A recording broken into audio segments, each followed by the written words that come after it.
For this reason, at every time and in every place. See, for this reason only. Which reason? To make us sharers in the blessed life of God. At every time and in every place, God draws close to man. See, why and how should a Holy Spirit come close to man? Charismatic renewal, they claim that they are receiving Holy Spirit and thus becoming close to Him. But you must remember that Holy Spirit is also God. And if at all, as a God, Holy Spirit comes there to the charismatic renewal, what should He do? He should come close to man only for this reason of making humans sharers of God's blessed life. But what is the Spirit in the charismatic renewal doing? It's not drawing close to God. It's not the Holy Spirit. I put it as it because I believe that it is an evil spirit. The spirit in the charismatic renewal is evil. Therefore, I don't prefer calling it as Him. I don't like to give a personification for it. But the Spirit, the Holy Spirit, who is God, should do what? Should come close to man only for this reason of making us sharers in the blessed life of God. But this fellow who is in the charismatic renewal, who is calling himself as Holy Spirit, is making us leave God, leave the share which we ought to receive from God. Renounce that share. He is making us renounce it. So he is doing something opposite to what the Holy Spirit should do. See, God calls man to seek Him, to know Him, to love Him with all his strength. God, as a God, this Holy Spirit also should do the same thing. The Holy Spirit should call man to seek God, mainly God the Father, because to seek His family.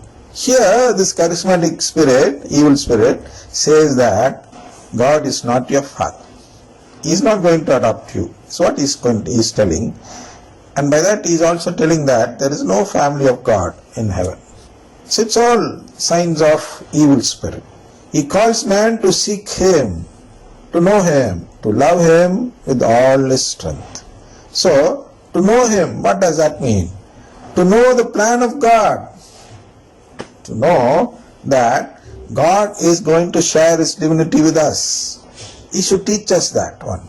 Then to love Him with all His strength. What is this? To love Him with all His strength. This is a love which we show. Why? With all our strength. We need a strength to show this love of accepting this faith. Accepting this offer given to us by God.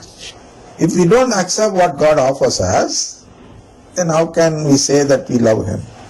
He has made a big plan.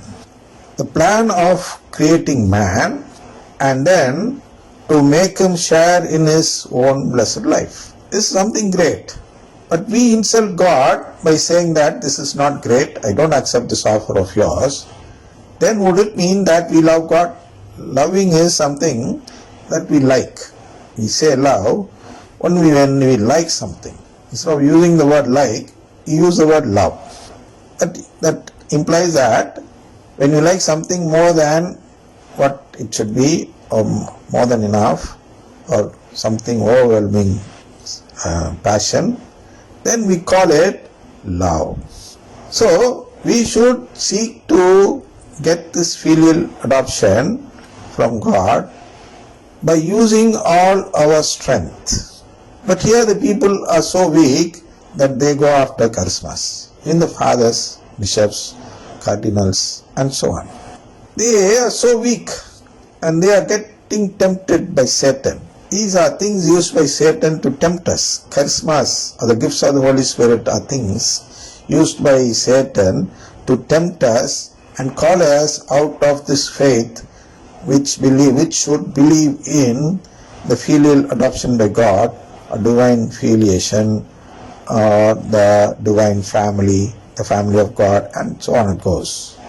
And he says here, the CCC says, he calls together all men, scattered and divided by sin, into the unity of his family, the church. See, this only is a place where we can truly or easily find out that the charismatic spirit is an evil spirit. See, the spirit should call together all men, scattered and divided by sin.